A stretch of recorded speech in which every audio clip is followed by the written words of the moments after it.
we have a keynote address from an individual whose work has transformed countless lives.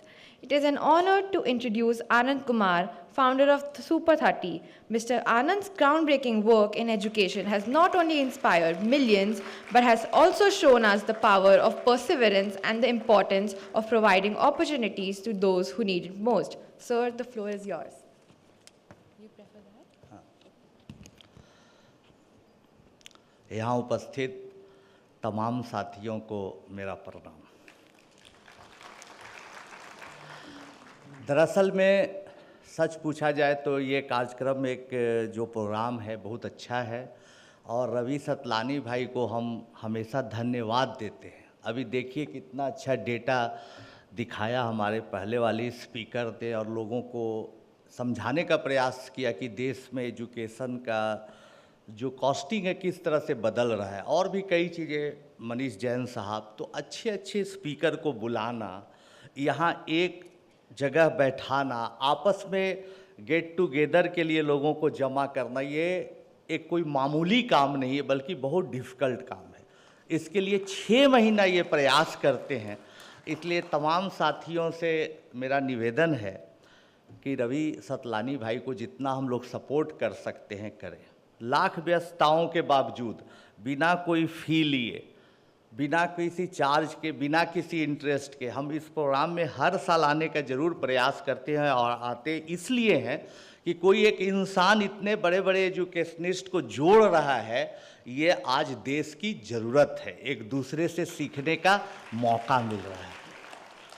कल शाम को बात हो रही थी रवि भाई से, तब हमने पूछा कि मेरा विषय क्या है बोलने के लिए। ना मेरे पास कोई प्रेजेंटेशन है, ना कोई तैयारी है, विषय क्या है, सब्जेक्ट बताइए। तो बोले कि भाई आनंद भाई आप तो कभी भी कुछ भी बोल देते हैं, इसलिए आपको कोई टॉपिक नहीं दिया, लेकिन ये टॉपिक आपको दे रहे हैं कि आज जैसे शिक्षा में इतनी बढ़ोतरी हो रही है फ़ी की, उसी तरह से इतने पैसे देने के बाद, पढ़ाई करने के बाद भी अभी बेरोजगारी जो है ना वो चरम सीमा पर है।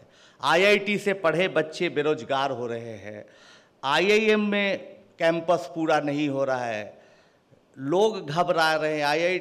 आईआईएम लखनऊ के बारे में कहावत है कि हमेशा कैंपस 100% से ज़्यादा होता था। इस बार वो लोग मेल दे दे के अपने एलुमनी को बोल रहे हैं कि भाई लगाओ, कहीं बच्चों को एडजस्ट करो, नहीं तो मेरा रिकॉर्ड ख़राब हो जाएगा। तो ऐसा क्यों हो रहा है? क्या कमी रह रही हमारे शिक्षा में, हमारे एजुकेशन में? आप अपने एक्सपीरियंस के आधार पर बताइए। इतना फ़ी देने के बाद, इतने पढ़ने के बाद, रात रात भर, दिन दिन भर बच्चा मेहनत करके एंट्रेंस टेस्ट क्वालिफाई करता है, वर्ल्ड क्लास एजुकेशन लेता है, फिर भी कुछ नहीं हो पाता है। कहाँ कमी रह जाती है? तो हमने बोला ठीक है, हम अपने कोई तैयारी मेरे पास नहीं, लेकिन जो मेरा छोटा मोटा अनुभव है लाइफ का, जो एक्सपीरियंस है, उसके आधार पर हम बताते हैं। तो दोस्तों, इस कार्यक्रम में कल भी आप लोग थे हमारे साथ। हमारे बड़े भाई के समान अजय बहादुर जी हैं, बैठे हुए हैं। वो एक एजुकेशनल इंस्टीट्यूट चलाते हैं, गरीबों के लिए भी काम करते हैं। ज़िंदगी फाउंडेशन के तहत मेडिकल की तैयारी करने वाले बच्चों को सपोर्ट करते हैं, अच्छा रिजल्ट भी दे रहे हैं। उनके साथ एक हमारा करार था।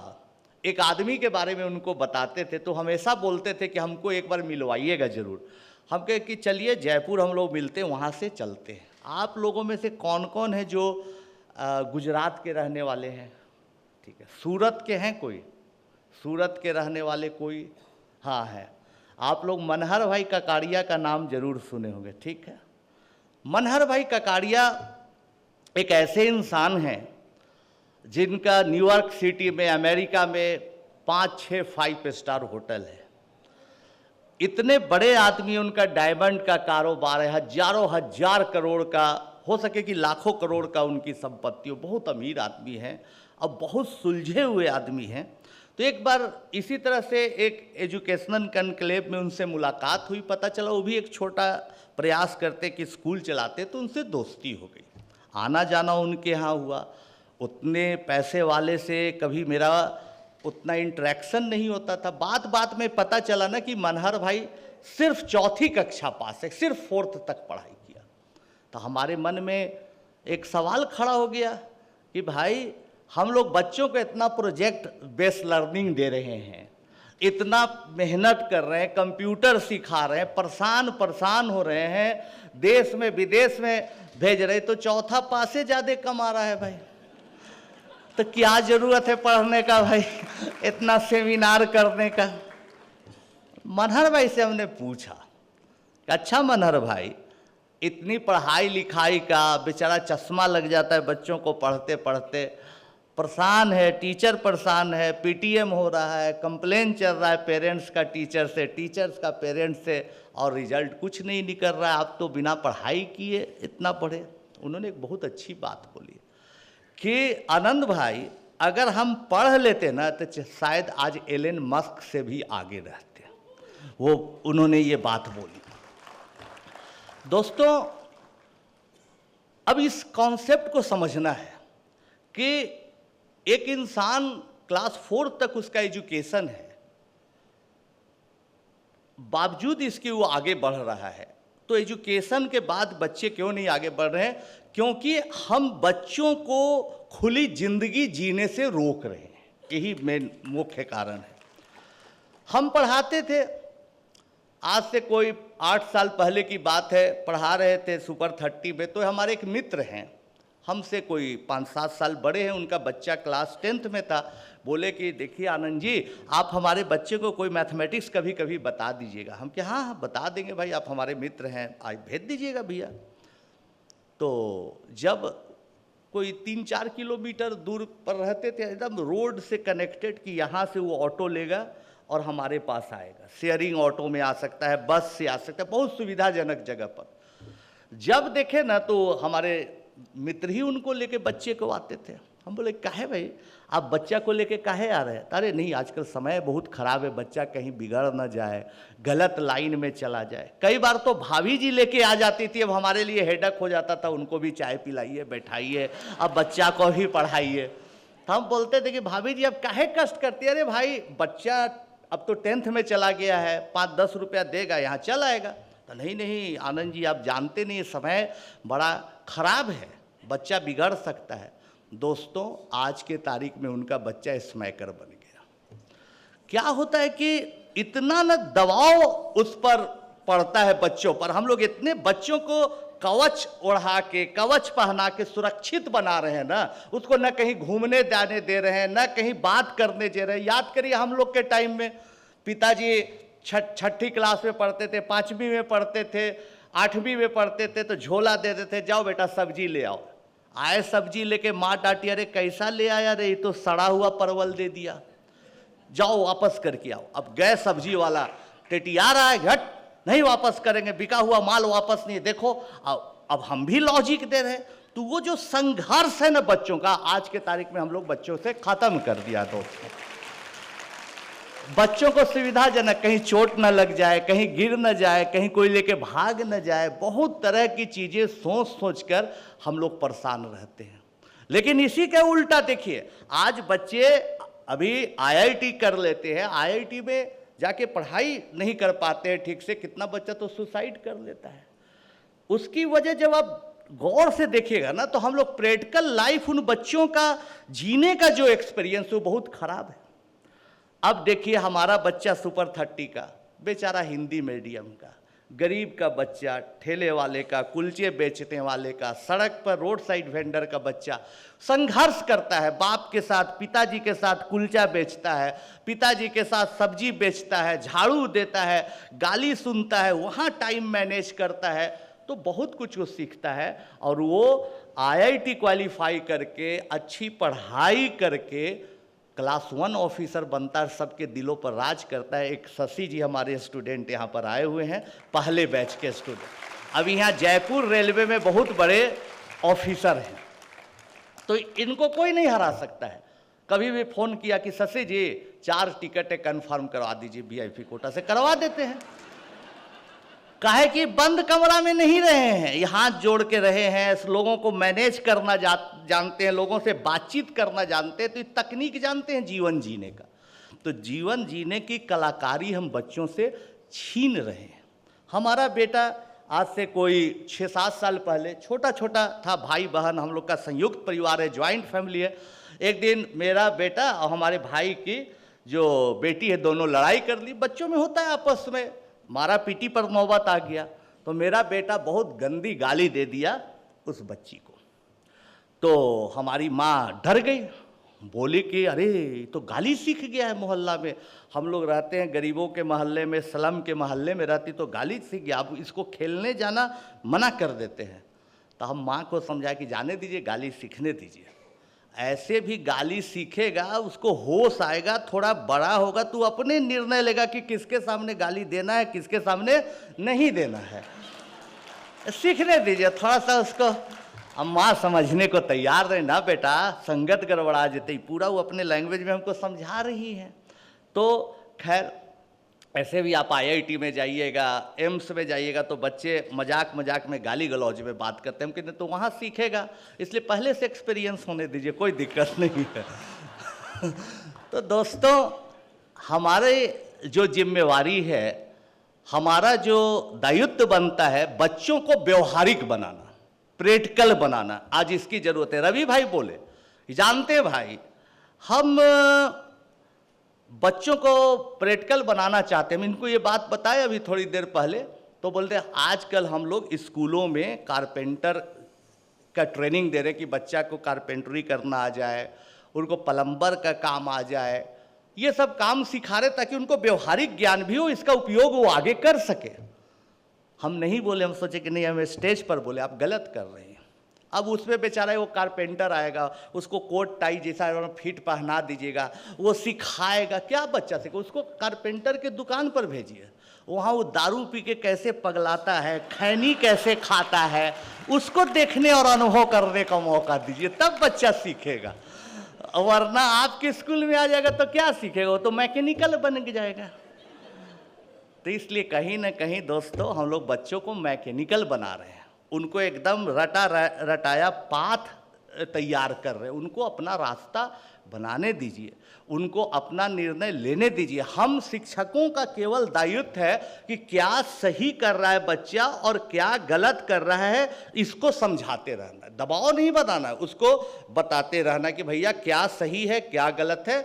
और तुम जो भी काम करो ना बेटा, होश में करो, बेहोश होके नहीं करो। मान लो कोई करियर का कोई पाथ चुन रहे हो, कोई रास्ता चुन रहे हो, तो तुम होश में करो, कोई बेहोश होके काम मत करो। इस बात का केवल उनको ध्यान में रखते हुए बच्चों को बढ़ाना है, उनको सब्जी के दुकान में भेजना है, उनको बढ़ाई के साथ काम करने के लिए भेजना है, कोई दिक्कत नहीं। ऐसे भी बच्चा जितना व्यवहारिक होता है, जितना हमारे पिताजी बोलते थे कि बेटा 2 चीज़ तुम्हारे जीवन में आ गया ना तो तुम आगे बढ़ जाओगे।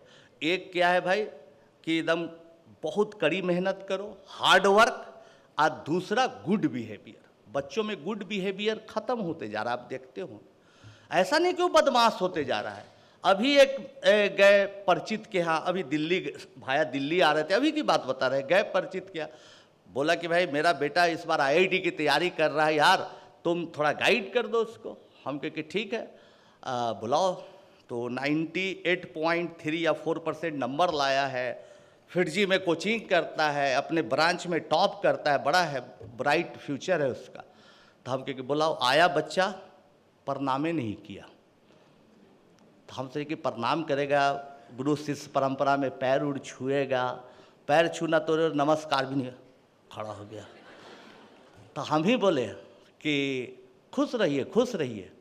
तो वो उनके फादर बोले कि अरे प्रणाम करो। हम कि भाई ये अपना धर्म भूल जाएगा तो हम भूल जाएंगे, हम आशीर्वाद देना, हम अपना धर्म पूरा कर दिए, प्रणाम करे या न करे।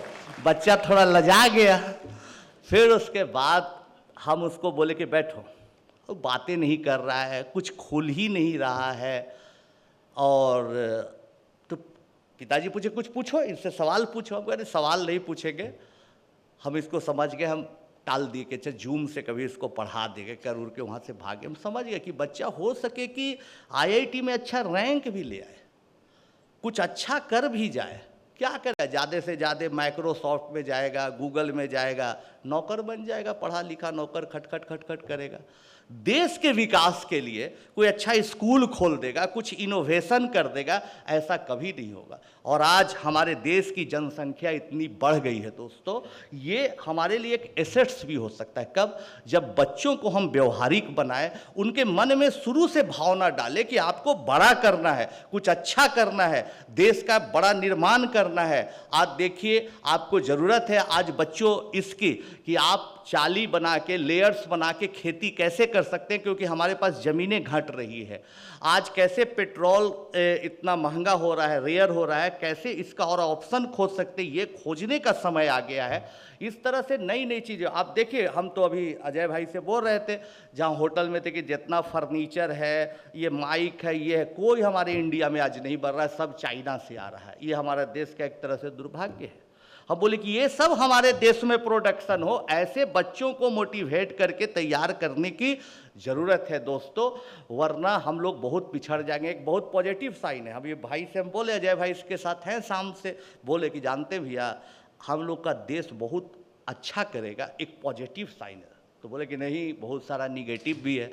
हम कि नहीं, इंटरनेशनल मैथमेटिकल ओलंपियाड में हमारा देश का बच्चा रैंक 4 लाया है, 4th पोजीशन पर इंडिया है, अपने आप में बड़ी बात है। देखिए चाइना का ग्रोथ कितना है, पिछला अगर 25 साल का रिकॉर्ड देखिएगा तो 17 बार 25 साल में चाइना इंटरनेशनल मैथमेटिकल ओलंपियाड में रैंक 1 रहा, पूरे वर्ल्ड में रैंक 1 रहा। तो उसका देखिए ग्रोथ कितना है।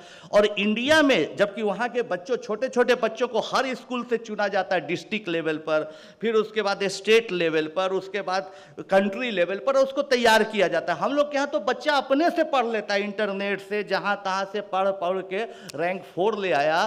तो हम लोग मिलजुल के पूरे देश का सिस्टम पढ़ाएगा तो हर चीज़ में हम लोग नंबर 1 आ सकते हैं।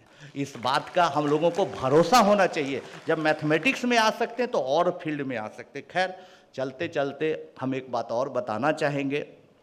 कुछ लोग बाहर अभी पूछ रहे थे कि भाई आप नया क्या कर रहे हैं, 30 बच्चों को पढ़ाना, रखना, खिलाना पिलाना बहुत हो गया, आप नया क्या कर रहे हैं। तो दोस्तों, हम नया एक प्रयास कर रहे हैं कि भाई जो भी कुछ हम पढ़ाते हैं उसको ऑनलाइन के जरिए बच्चों तक पहुँचे और कोई भी बच्चा उसको पढ़े, अमीर का बच्चा, गरीब का बच्चा, कोई भी बच्चा 100-200 रुपया में IIT की तैयारी कर ले, ऐसा प्रयास कर रहे हैं।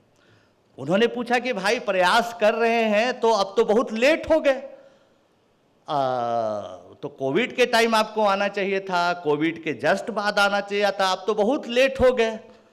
हम बोले कि देखिए, हमको भी आता है इतना कि हम चाहते तो इतना नाम था, प्रतिष्ठा थी, कहीं से इन्वेस्टमेंट ले लेते, फ्रेंचाइजी का जाल बिछा देते, या कुछ ना होता तो एक ऐसे माइक लगा लेते, एक स्मार्ट बोर्ड पर लिखने लगते, बोलने लगती, तो हमको भी आता है। लेकिन ऐसा कुछ ऑनलाइन में प्रयोग कर रहे हैं जो कि दुनिया में कोई एक्सपेरिमेंट नहीं किया है। प्रयास 3 साल से लगातार 10-10 घंटा डेली मेहनत कर रहे हैं कि ऐसा प्लेटफॉर्म लाए कि कम से कम एक बार आप लोगों के मुंह से वाह निकले कि नहीं भाई प्रयास किया है, एकदम अद्भुत।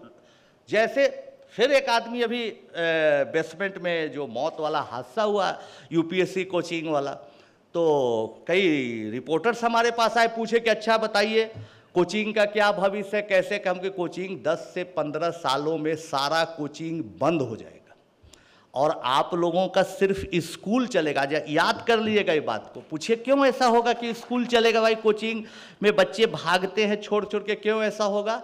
हम कहे कि बच्चा स्कूल करेगा और सपोर्ट के लिए, सप्लीमेंट के लिए कभी कभी ऑनलाइन क्लासेस करेगा, क्योंकि ऑनलाइन क्लासेस में जितने अभी एक्सपेरिमेंट हुए हैं वो होना जितना चाहिए उसका 1% भी नहीं हुआ है दोस्तों। हम कम से कम 10% करने का जरूर प्रयास करेंगे आपको।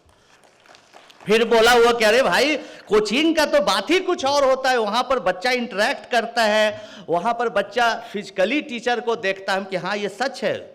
उसको स्कूल के सिलेबस से ही काम चलेगा। आप एक ड्रामा देखते हैं, थिएटर देखते हैं, आज का बच्चा कौन थिएटर देखने जाता है, ड्रामा कौन देखने जाता है, नाटक कौन देखने जाता है? और वो देखता है तो उसको मज़ा भी नहीं आता है। जब स्क्रीन पर बच्चा देखता है तो ऋतिक रोशन आनंद कुमार बनता है, टीचर बन जाता है तो सब रोने लगते हैं, गुंडा बन जाता है तो उस पर सब लोग गाली देने लगते हैं। तो एक्टिंग में इतना पावर है, प्रेजेंटेशन में इतना पावर है दोस्तों। ये प्रेजेंटेशन हम तमाम टीचर भी कर सकते हैं और ऐसा बच्चों को फील करवा सकते हैं कि हम लोगों तो 3 घंटा सिनेमा देख लिया। ऐसा क्लास अभी बनना बाकी है। जैसे बच्चा का आजकल माता पिता परेशान है, बच्चा मोबाइल खेल रहा है, ढ गेम खेल रहा है, छीनिए, फिर वो बच्चा खेलने लगेगा क्योंकि उसको मजा आ रहा है।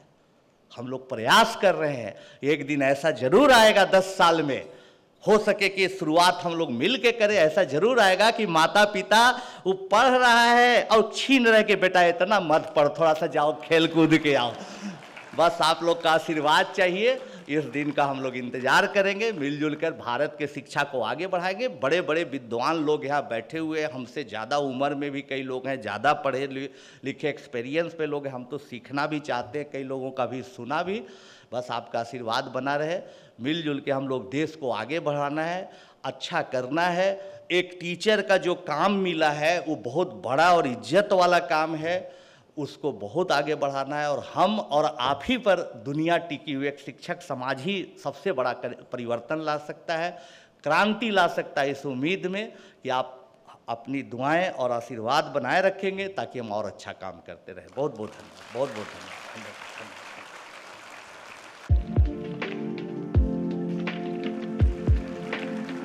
Thank you, sir, for that inspiring keynote. Can we